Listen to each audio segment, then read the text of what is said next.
Hi, everyone, and thank you so much for being here. My name is Samantha Leal, and I'm the managing editor here at Well and Good.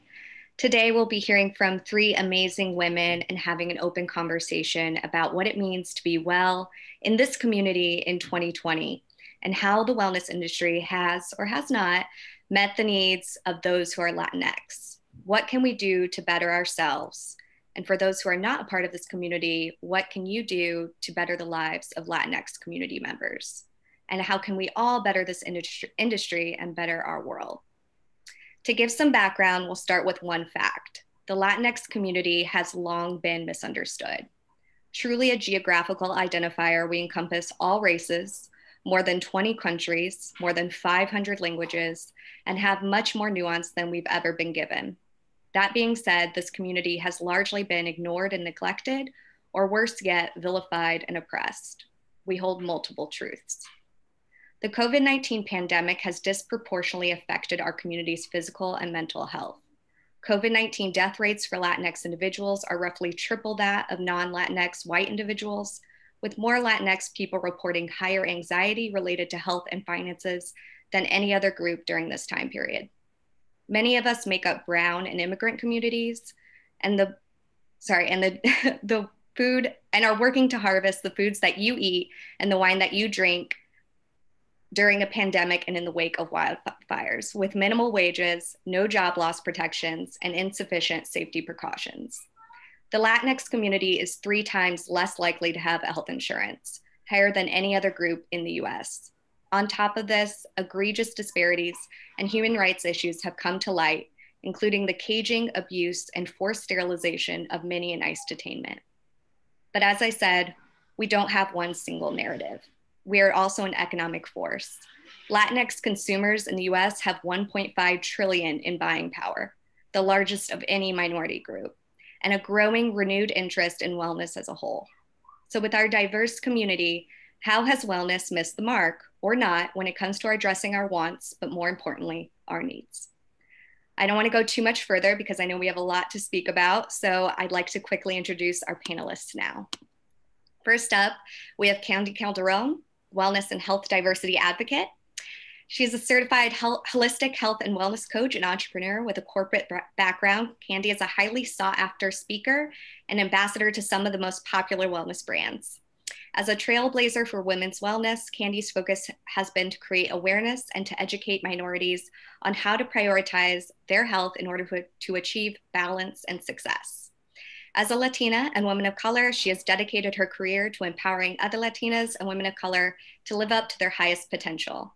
And in 2017, after realizing the lack of diversity and inclusion in the wellness space, she launched the Glow Wellness Tour, the first of its kind health and wellness event uniquely focused on women of color. Glow Wellness Tour answers the existential and cultural paradoxes of our times, like decolonizing our diets, body and hair positivity, mental health in communities of color, and more, all through the lens of women of color in a safe and inspiring space. Next up, we have Constanza Eliana Chinea, the founder of Embody Inclusivity. Constanza Eliana, her pronouns are she and her, is a brown Latinx anti-racism educator, producer, and certified yoga instructor who has over 10 years of experience in the wellness industry and over 400 hours of training in yoga, trauma, and anti-racism. She began teaching and consulting after noticing a need for diversity and representation in the wellness industry. She now teaches yoga teachers and practitioners and wellness entrepreneurs how to decolonize their practices, create equity for teachers of color, and build inclusive spaces in the community. She has been featured in Speaking of Racism podcast, Yoga Journal, The Rising Woman Project, and many more. She is the creator of trainings like Embody Inclusivity and Unpacking Spiritual Bypass, and is the host of Decolonizing Yoga and Wellness, a web series featuring BIPOC leaders of color who are taking up space in the wellness industry. She is currently the founder of Embody Inclusivity and project manager of Legacy Trips. And lastly, but not least, we have Brandy Carlos, the founder of Therapy for Latinx. Brandy is an entrepreneur, social media strategist, and mental health advocate. She has spent her career working with local businesses in Los Angeles with an emphasis in supporting businesses and organizations owned by people of color. After the loss of her best friend to suicide in 2018, she created Therapy for Latinx, the first national directory for the Latinx community. a national mental health resource for for the Latinx community. Therapy for Latinx connects people to resources for our community to heal, thrive, and become advocates for their own mental health. Carlos's dream is to open the first tech startup in East Los Angeles. So thank you guys for being here. For everyone who has joined, as a heads up, we'll be chatting over the next 45 minutes or so, and then at the end we'll have a Q&A for about 10 minutes, and we'll try to answer all of your questions. The Q&A is at the bottom of your screen, so throw all and any of your questions there, and then feel free to use the chat to connect with anyone, and also to just respond to anything that's happening. We will be monitoring for hateful or hurtful comments, and you'll be thrown out of the chat and out of the Zoom, so please keep it respectful. So I want to dive right in. Questions for our panelists. So to start, wellness as a term has become quite big and broad. I'd love to hear kind of what wellness means to each of you. And Candy, why don't we start with you? Sure.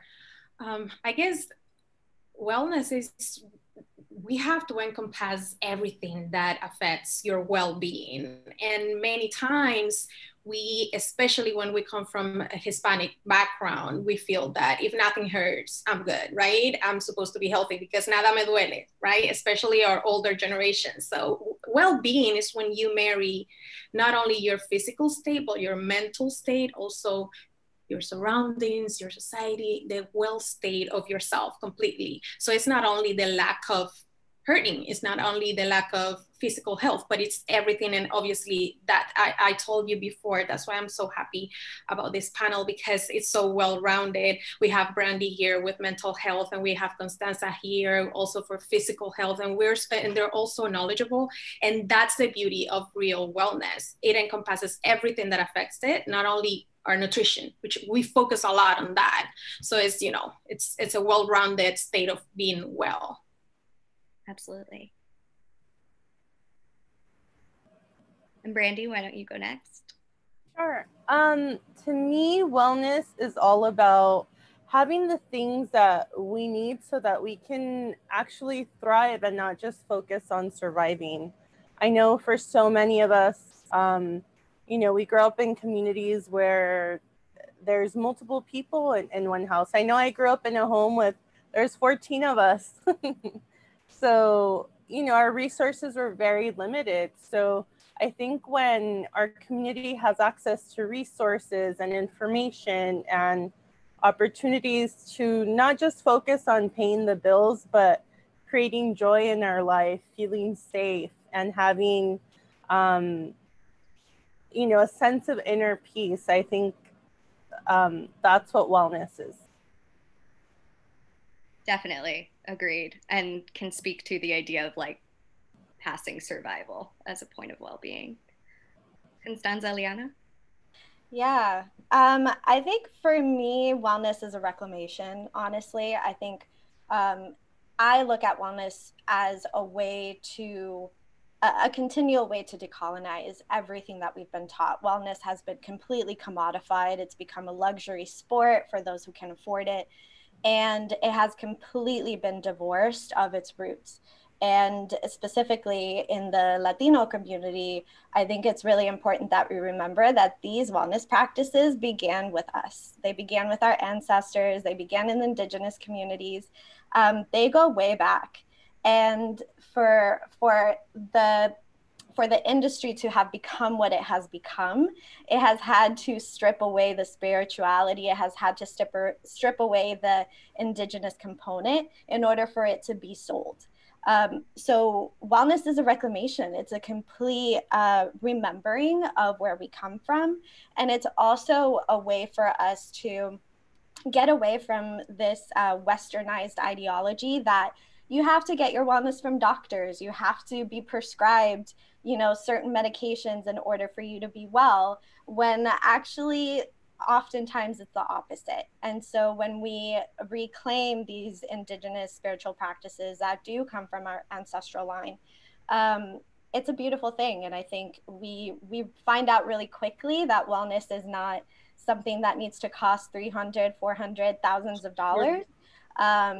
Yeah, it's literally certain wellness practices have been passed down from mother to daughter to mother to daughter, and so on. So yeah, that's what it is for me. It's always been a reclamation. I think that's such an important point, and one we will definitely delve into more later on as we go further.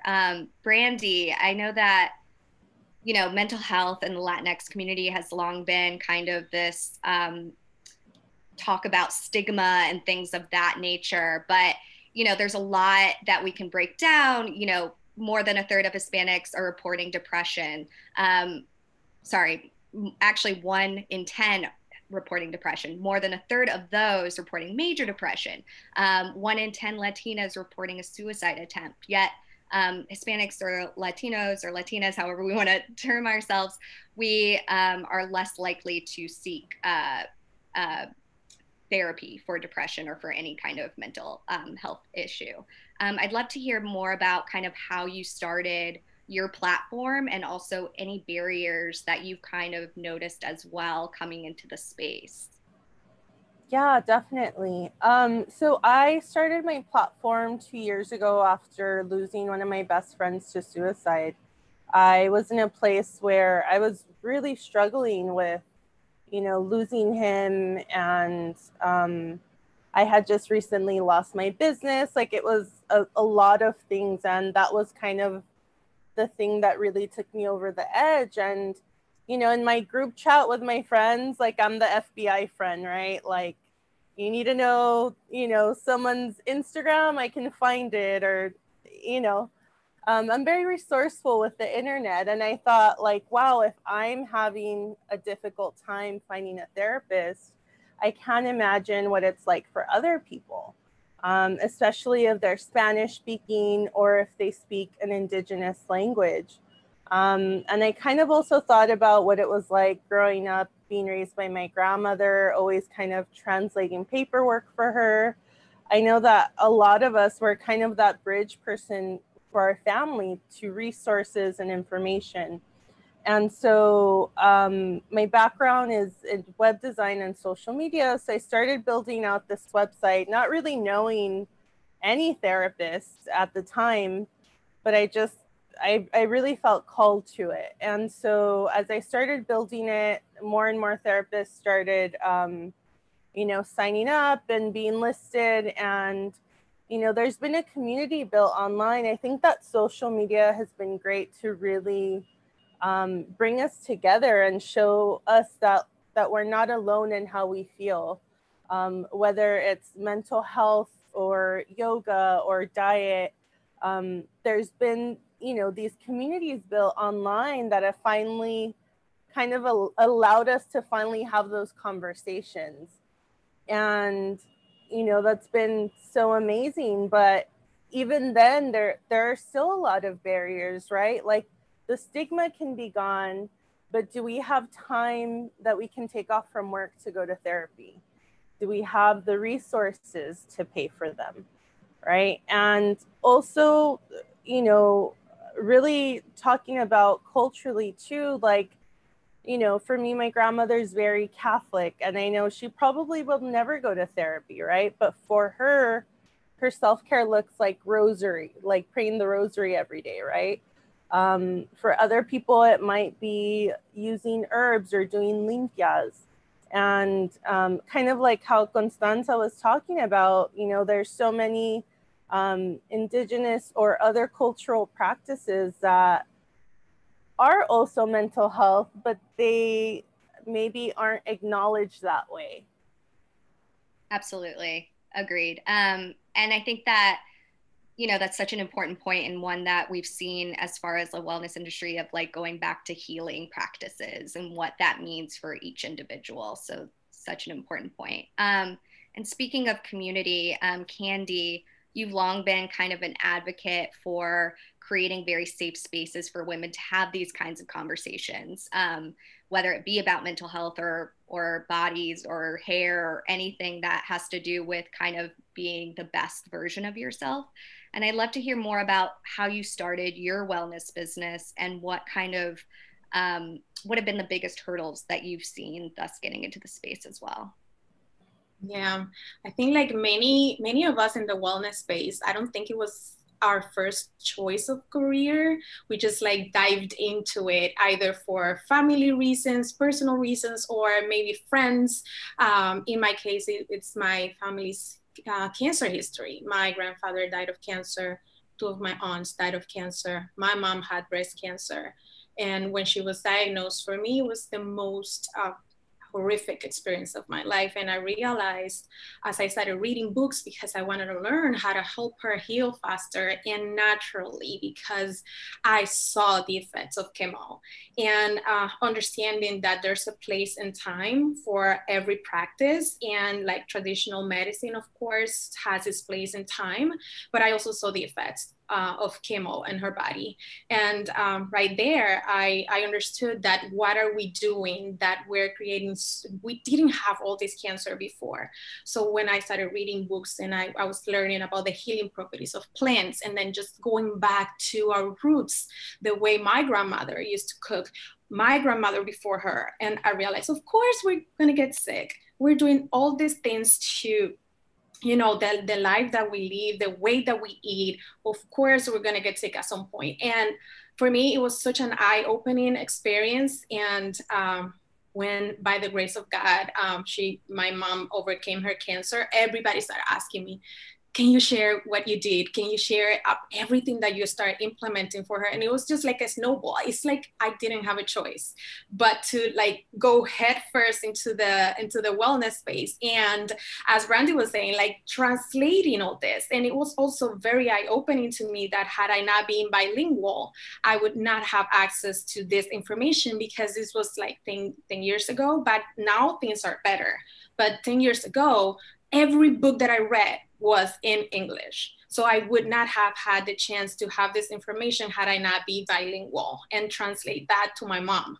And we started implementing these practices and, you know, going back to Mother Nature, decolonizing our diet, right?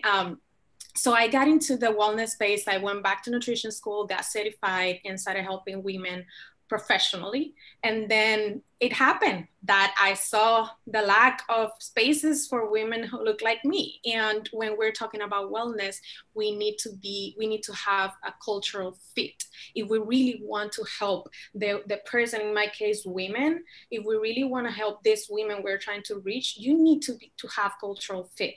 And I didn't feel welcome in these spaces. And that's one of the main reasons why I created Glow Wellness Tour, because I didn't feel there was a safe space for us to have these conversations, and let alone welcome. And again, like Constanza was saying, also crazy expensive. Why are you asking me for $300, $500, $700 for a wellness event? Like that, it's not realistic. So for me, it was always a way of giving back to our community and giving the opportunity that I had. And that gave me the greatest gift, which is my mom still here with me today. So that's rounding it up, like why I'm here today. So lovely. And such an important point too about the going back to your roots, which I think has long been such a advocacy for you, you know, going back to these ancestral moments and really honing in on what we can do to make ourselves healthy and well. That's really important. Constanza, Eliana, and speaking of decolonizing and going back to these things, I think the term decolonizing has kind of been thrown around a lot in a lot of different industries, but specifically wellness. And I'd love to hear kind of what you think of that as it relates to wellness, but also as it relates to the Latinx community. Yeah, happy to go into it. Decolonization is a theory. It's not a concept. It's not a nice idea. It's an actual theory that has been implemented for at least at the very least, the last 100 years, particularly by the Black community. So I do want to give credit where credit is due. And, you know, there are people like Fanon, and there's people like Freire from Brazil, who have written extensively about how to effectively decolonize from the oppressor. So I think when we're seeing the terms decolonization being thrown out, there's a great article called Decolonization is Not a Metaphor that completely breaks down the importance of respecting the word and respecting the pioneers of actual decolonization activism. So when I use the word decolonization, I actually mean it. I think it's really important that when I do any educational courses or trainings or anything like that, that incorporate decolonization theory, that I remind people that this is about learning your history. If you don't know history, if you don't understand how racism operates, if you don't understand classism, and if you don't understand patriarchy, then you're already 10 steps behind this journey. So those are the very first things that I always tell people and remind them that decolonizing is not just about diversity and representation. That's actually like a drop in the bucket of the entirety of a decolonization journey.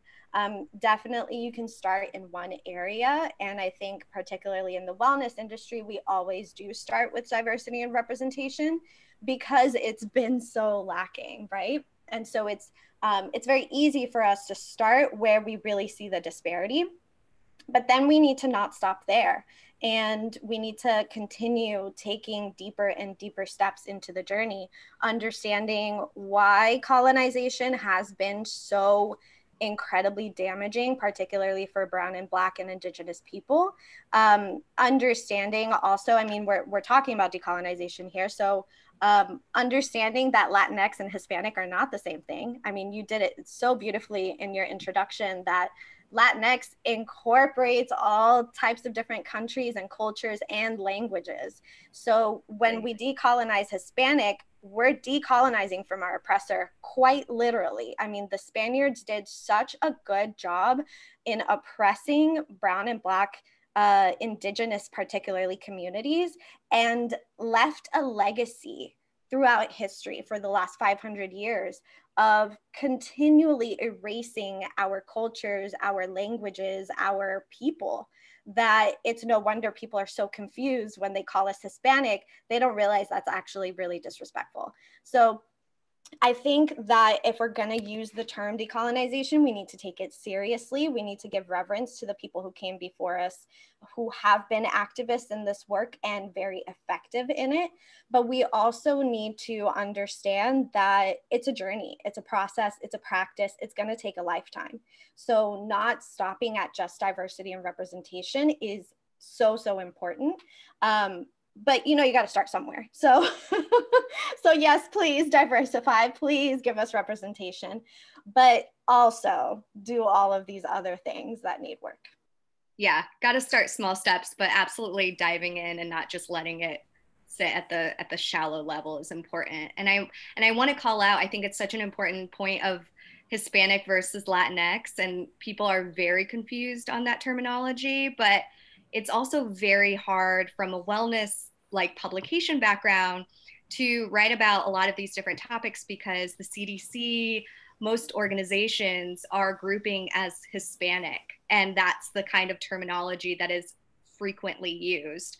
And it is very frustrating to get data points when we're using, you know, different terminology. So I just want to point that out as like a hindrance to wellness in general. But and if I could just one really quick thing, yeah, of course.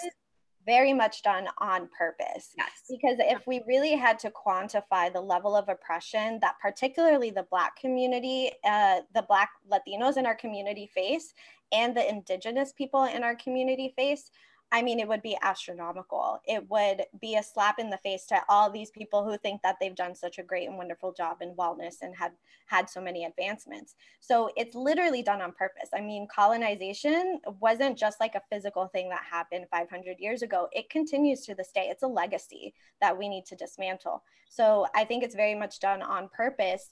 And it's up to us to dismantle all this anti-Blackness and anti-Indigenous rhetoric that we continue to see to this day. 100% preach. And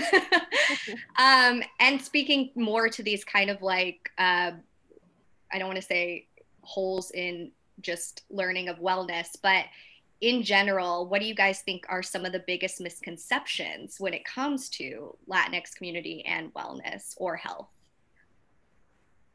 I think we just touched a little bit of that, and it starts with identifying the difference between ethnicity and race. It's just as simple as that. How do you put us under the same umbrella? How do you do not make the differentiation when it comes to we're coming so many colors, shapes, sizes. It's incredible to me that people still don't understand Afro-Latina, and people say, oh, you're Latina, but you're Black. And it's just, again, disrespectful is the word. It's like, at least try to do the due diligence to educate yourself, because the information is there. It's not an excuse anymore to say, oh, I don't have access to information. There's literally like Google University, it's there. Also reach out to the people who are doing the work. There's so many of us. I myself, again, if you ask me who I was 10 years ago in terms of the education of myself, my heritage and my ethnicity, and how half of my family is Black, so I didn't even know how to call myself. But that's part of the education. But I never saw that out there. But now that we're having this reckoning and now there's more access, I beg people to start doing their due diligence and to not put us all under the same umbrella, because it's disrespectful as hell. Yep. And I love it. I don't know if I could curse here. No, you can.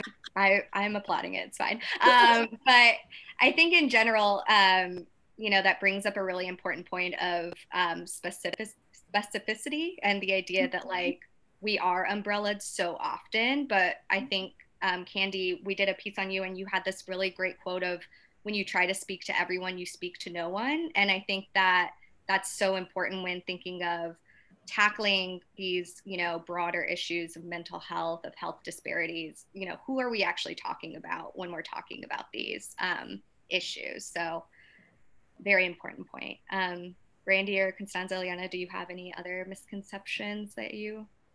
I was going to bring up the same thing Candy brought up. I think it's really important as a Latinx person to really put in a lot more effort in listening to people that identify as Afro-Latinx, like follow people on Twitter and on social media, and give them a platform, like retweet their stuff and listen. I know like some people have been doing, like when the uprising started earlier this year, I found it really interesting that a lot of like white presenting Latinx people were trying to do anti-racist work instead of uplifting the work of Afro-Latinx that actually have a lived experience, right? They're not just reading like white fragility and, making a PowerPoint. I think there's a big difference between an actual lived experience and academia. And I think it's important to, to acknowledge that. Absolutely. Yeah, I think that's such a big, huge point in everything of, I hate to say a reckoning, but certainly of the movement that we're in, and the way that we're kind of pushing forward, for sure. And in kind of the same vein, when we talk about creating inclusive spaces in wellness and otherwise, we're often so grouped again into being, oh, we're a brown community, right? Or you're a person of color just because you're Latinx. But we can be white and Latinx, you can be Black and Latinx, you can be all sorts of backgrounds. So how do we reconcile our different backgrounds to make sure that we're being truly inclusive and creating these safe spaces, and how do we move that kind of forward? I'd love to hear from all of you if you have thoughts. It's a big topic.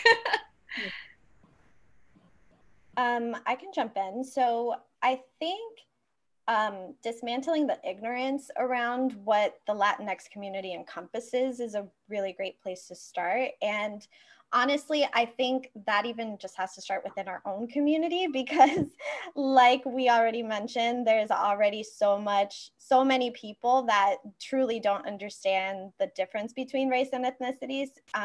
They also, don't acknowledge that, Haiti, for instance, is a part of the Latinx community. And because there's been so much anti-Blackness and so much violence against them, I think they rightly so do not want to be part of the Latinx label. And we have to listen to that. We have to understand why that is and where that's coming from. And that is a very specific area in which we can all start as Latinos. We can all start becoming much more inclusive towards and really unpacking that history, that racist history. I also think that beyond our own community, allies, even no matter what their racial identity and background is, allies that are outside of the Latinx community really need to stop with the colorism of that you were talking about, oh, Latinos are just brown and they all speak Spanish. And they also need to stop asking us where we're from, because that's also very disrespectful. But that aside, I think it's really important that they do go past their own ignorance and really start looking at Black Latinos who have written extensively about identity, intersectionality, and the many different lived experiences that they face. Colonization, how that happened, why some Latinx countries speak Spanish, why some speak French, why some speak, Arawak, right? Like there's a multitude of reasons. It all boils down, spoiler alert, to colonization and who colonized who. And but I also think that when we're talking about support, amplification, platforms, this is something that I've been really digging into, is being careful as far as allies goes, and specifically those who hold a lot of privilege. Being careful when you're saying, like, I'm going to give you a platform. The only reason some people have a platform is because they've been gatekeeping that platform. And they feel like, oh, now I'm all woke and I can pass you this mic now, right? You've been given that platform. It's not something that you created, it was given to you. And so if you really truly want to support Black, Indigenous, Brown, Latino specifically, then you need to get out of your own internalized privilege, white saviorism that tells you that, oh, I'm going to give you this platform, or I'm going to give you this mic and give you a seat at my table. We've created our own stuff. We've created our own, tables. We don't need you, but what we would love is for you to continue doing and dismantling your own internalized white supremacy, your own internalized privilege, and continue to allow us to do our work in peace. And if you want to support us, then we'll accept your money, right? We'll accept your donations. We've got scholarships that we want to give out. We've got grant money that we're looking for. Stop with the, I'm going to give you this platform because you've been gatekeeping it anyway, and we're not interested in that. So I think that is something specifically that allies can do. And I'm talking particularly to white and white passing people, because predominantly they are the ones that have been gatekeeping this industry for the entirety of it. So yeah, I went on a tangent, sorry. No, I love it. And I think it's, yeah. Very needed. It was very needed, actually, because you touch a point, several points, but first of all, we have to call it as it is. And I have ruffled like so many feathers with this, and calling the same colorism that we see inside of Latinos, right? And when I remember when I had the idea of Global Wellness Tour, for me it was so clear that I didn't necessarily want to call it a wellness event for Latinas. I was very intentional about saying women of color, and also being open for you to be part of our event, even if you are not Latina, from other backgrounds. Why? Because I see the divisiveness in the wellness space where you don't belong anywhere. Okay, so, and I've seen also the spaces that have been created for Latinas, but you don't see any like, you see only white passing Latinas, and you see the clique, you see the same faces over and over and over again. And for the longest time, I was feeling like I was petty. I was feeling myself and like, why is this always the same? And then I realized that, the same as Constanza said, we can create our own opportunities. Yes, of course, it's wonderful if a big platform give us the space and amplify our voices, but guess what? We will also create our own opportunities, and then something beautiful happens, which is what's happening right now, and why we are here, because then people start craving this and realizing, oh, so there's a space for me, and I feel welcome, which is so, so, so important. And for me, I've been so intentional about that, because instead of divisiveness, how if we come together and like let us include as many women as we can. And that sounds so pretty in paper, but it's a tough, hard work to do it in actuality and practice it that every day and call out our own bullshit, because sometimes we are the ones who are like gatekeeping spaces, right? Even if we call ourselves brown or black, we do it sometimes, even we don't even realize it. So it's like hold ourselves accountable, but also doing the work every day, the best we can. Yeah, 100%. I agree with both of you. That was really what came to me as well. And I think that something that's really important is to really do our due diligence when we're doing collaborations or working with brands or companies, or there's an opportunity that comes your way, you know, and really having the integrity to have those difficult conversations.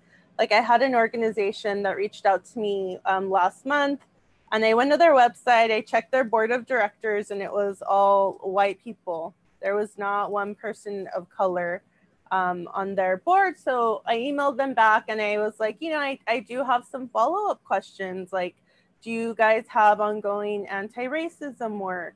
What is your policy regarding, you know, diversity and inclusion?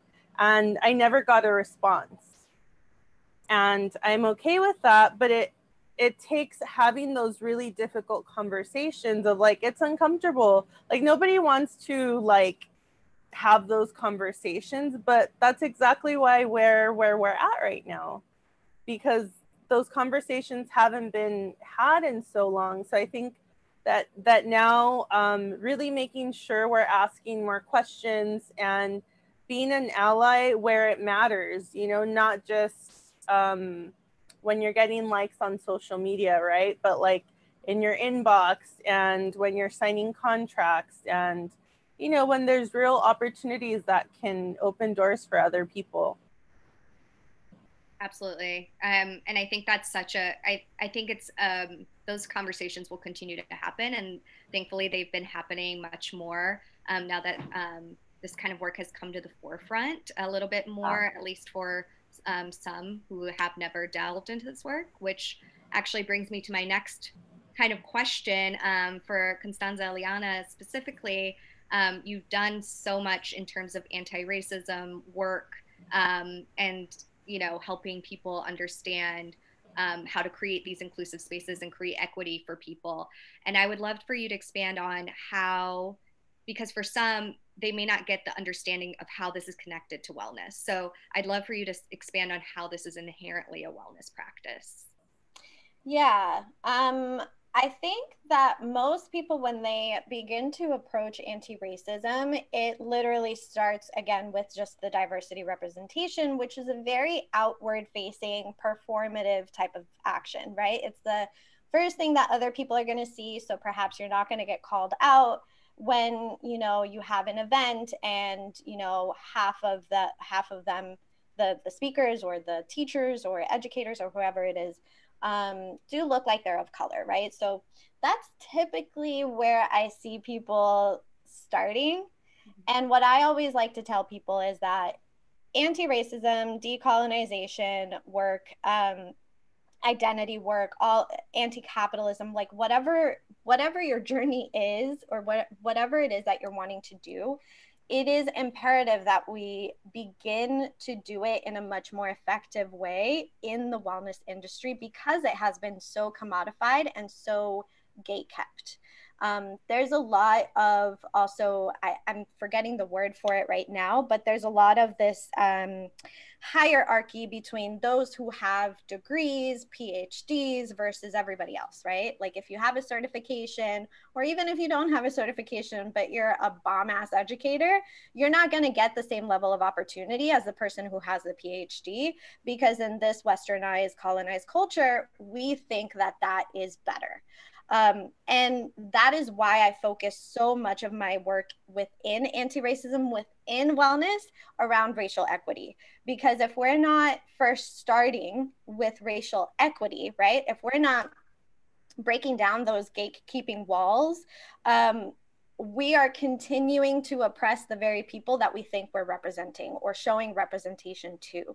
And so what I typically see in the wellness industry is people being underpaid or not paid at all, people working for free when they really shouldn't be working for free, people being told that they are freelancers when really they should be employees and get legal benefits just like any other employee.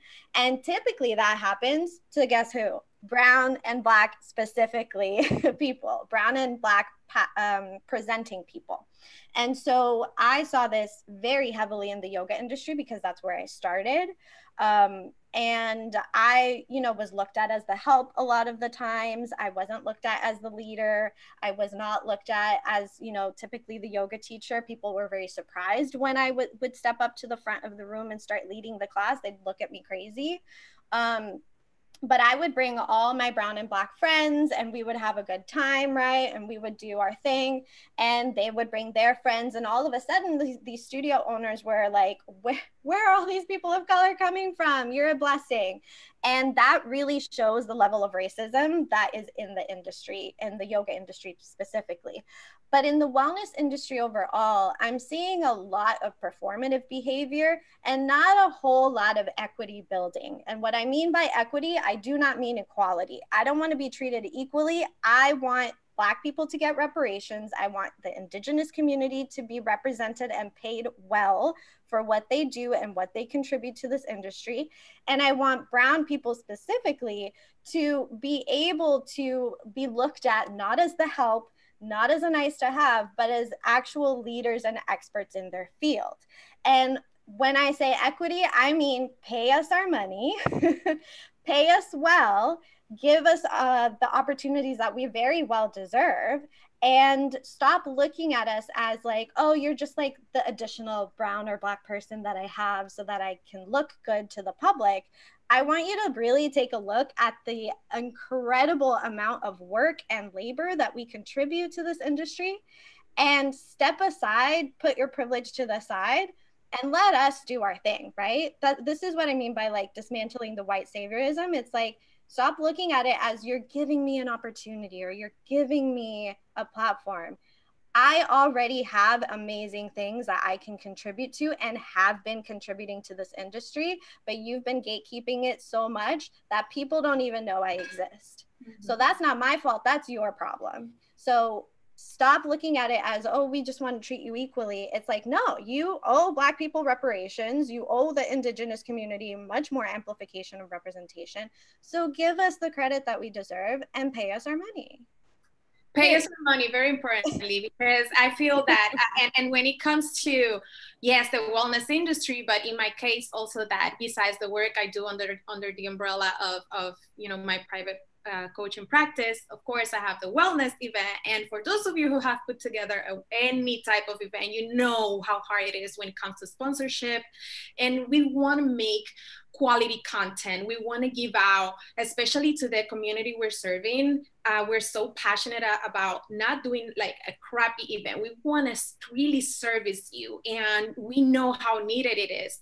but we need resources and we need financial resources. And when you reach out to these brands and you know they're putting all this money and big budgets for wide wellness events, and then they just tell you, oh, I will give you in-kind products. Thank you, but how do I pay for my expenses and give you the return on your investment that you're looking for, the numbers, the social media hits, and the return that you're looking for if you only give me boxes of your products? I need money, pay me. And then obviously we have power in purchasing power, and you mentioned it, Sam. We are a $1 trillion business industry, and a big part of that is women of color. As we grow in our power, as we move upwardly, we are becoming more and more also savvy when it comes to our wellness. We spend more money because we want to be well, and not only on westernized type of wellness, but we also want to feel represented in those brands that we pour money back into. That's why we're also being so intentional about supporting Black and brown brands in the wellness space, because these other big brands never supported us. So now it's our turn, and we put our voices where our money is, and that's supporting Black and brown brands. So yeah, when it comes to pay us, it's not only pay me as an individual, at least me from my experience when it comes to the wellness event, it's also don't just give me products, like pay me, and pay me equally as you will pay another white event. And that's the things that we need to start seeing more and more in the Latinx community when it comes to the support from those who have the financial resources. That's their privilege too. It's funny because you had brought this up, Candy, before, so I just love that it had come around to this, because this is such a salient point of, putting your money where your mouth is, of like supporting communities. And another point that I just want to point out that I didn't throw in my intro was that the Latinx community is also one of the top communities in terms of supporting brands that we believe in their social causes. And so it just doesn't make sense business-wise to not be invested in this work, because it would make money, or like sense money-wise. So 100% on both of you. Thank you for sharing that. For all, and to kind of go back to this idea of, decolonization, going back to your roots, going back to kind of these healing practices that are now, Brandy, as you said, becoming more prominent. Are there ancestral or family traditions that any of you have grown up with that you can point to as a kind of a spark for the idea of getting into well-being, or of kind of turning your eye to wellness as a whole? I know for me, it was just, I struggled with depression from a really young age. Probably my earliest memory is around 12. I'm 32 now. And my grandmother didn't have resources to really help. She would just tell me to pray. And, that may have worked for her, but it wasn't very helpful to me at the time growing up. And so I just really thought about kids in that situation too, or people in that situation that, they need access to resources. As someone that's like involved in tech, I'm always trying to learn about what's coming out, because some of it could be used against our community. And I want to get more people of color in tech and figure out how could we use it to help us instead of, to target our community. Absolutely. Candy or Constanza, Liana? So I'm Boricua, but my entire family is Puerto Rican. And so I always like to say our spiritual practice was Vaporu and Sana Colita de Rana. And a lot of the research that I have done into my own family line and also into the history of Puerto Rico is that colonization really literally erased a lot of our spiritual practices and demonized it heavily. We had been colonized by particularly Catholic Spaniards, and it was it was very difficult in my research, and particularly my mother's research when she built her family tree on her side. It was very difficult to not find the effects of colonization in our family line. So I do have Catholic family members that have their own practices.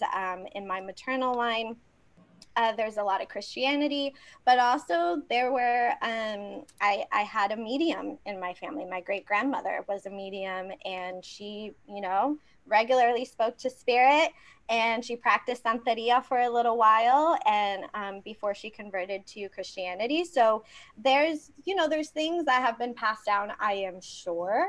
But what I've learned is that a lot of our ancestral practices had to be disguised under Christian and Catholic practices, particularly saints, and out of survival, because you could be killed if you were found to be practicing, your African spirituality or, your indigenous spirituality. So I think that is a sad reality that I have had to learn. And it is one of the reasons why it is so difficult for me, particularly because racially I am also very mixed. So it has become a little bit difficult on my journey to reclaim one spiritual practice, because there are multiple spiritual practices that I could potentially claim if I wanted to go that route. So I think that modern spiritual practices should not be discounted. Absolutely.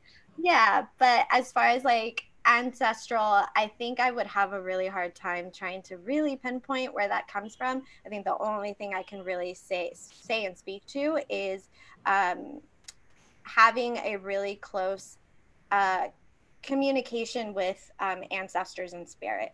I think that's definitely something that was passed down to me unknowingly. And it's something that I revert to every single day, whether it's by lighting a candle, taking a look at a picture, reciting my ancestors' names, the ones that I know in my head, asking for guidance, asking for protection.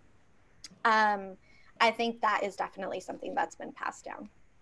It's amazing. And it's such a, yeah, I mean, we've talked about, especially on our site as well, the idea that like certain practices coming out of communities have definitely been vilified and, set aside, and, people had to hide what they were doing. So that's such an important point as far as like tracing wellness practices back. I do want to get to some Q&As because we do have some. So from Lou, I have been trying to get certified online as a yoga and wellness instructor in a program that privileges Latinxs and POCs. What are your recommendations, if you guys have any to share?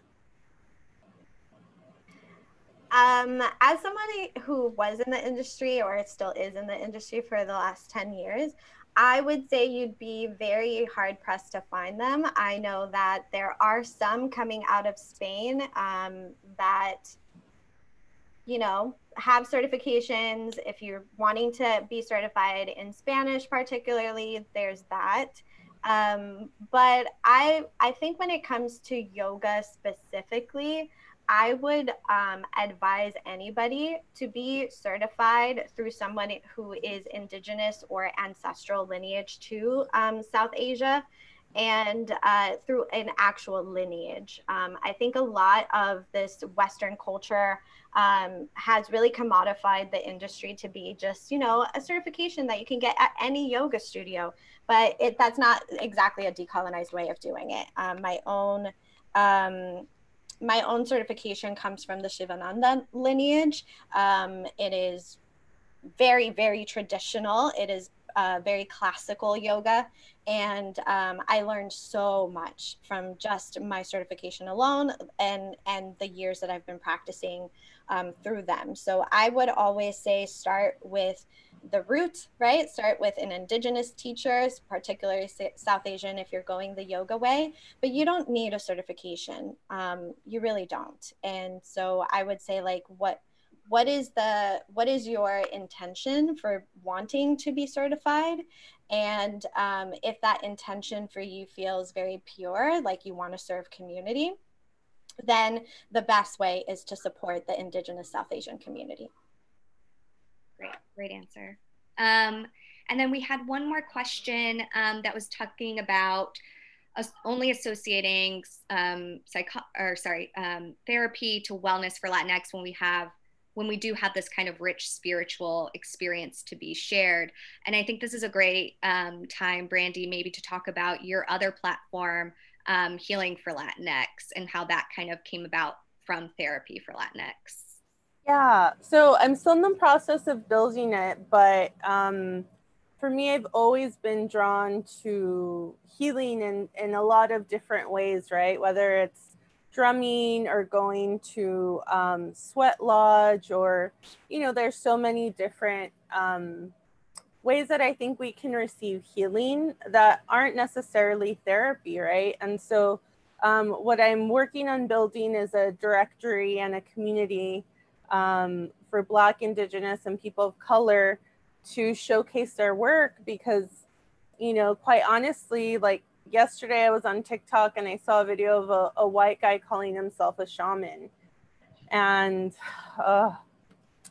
it just, you know, it's very frustrating, you know, to see that over and over when our communities have been like vilified for even doing something like a limpia, you know. And so I really want to build this platform so that we have access to more resources, we build a community, and we support each other and, like, you know, the practices that we have, because like you mentioned, our community is so diverse and there's so many religions and indigenous people and languages that, you know, there's not just one way to heal.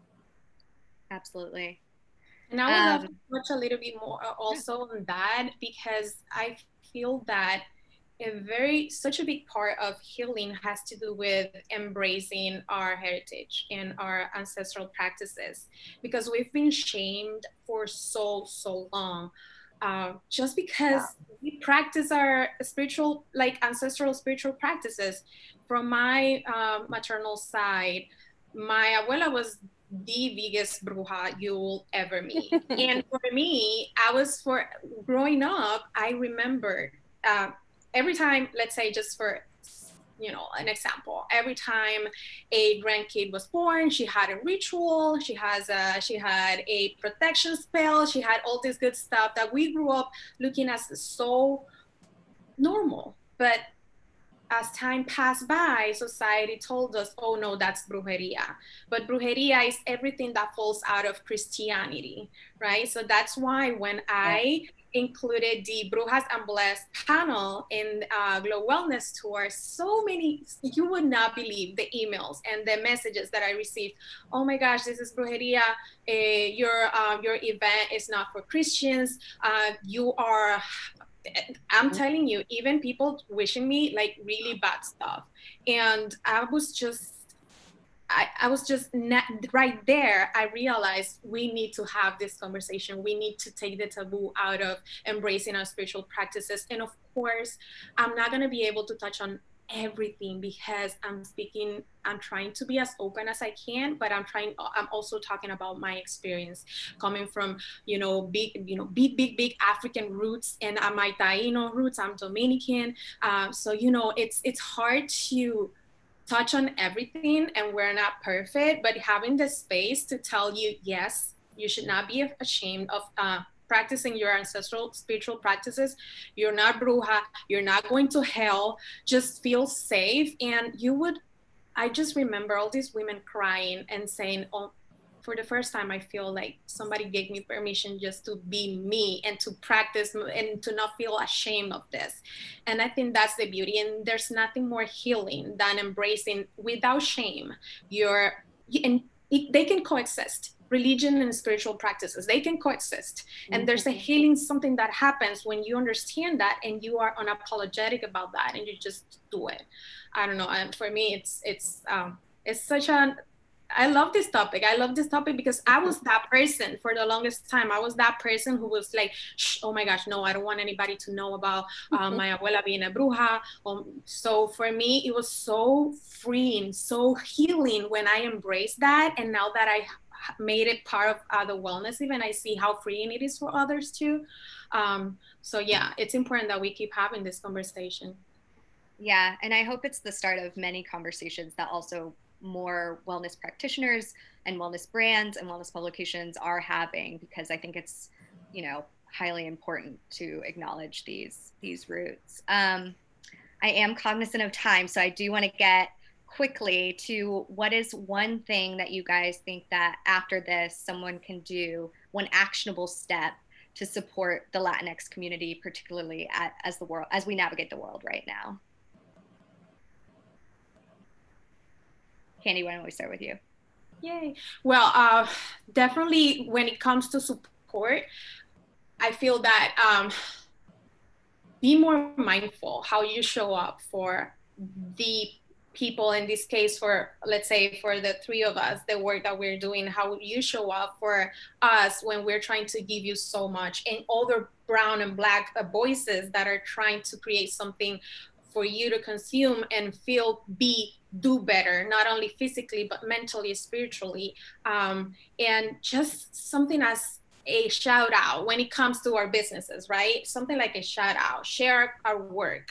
Obviously, our courses, be part of them. And if you are a company, also sponsor our work. We need those resources. So for me, it's so important that it's not only, oh, it's so good, the work that they're doing, but I'm not doing anything else. Yes, show up for us, help us grow, help amplify our voices, and help us also get the financial resources we need in order for us to grow and keep doing the work that we do.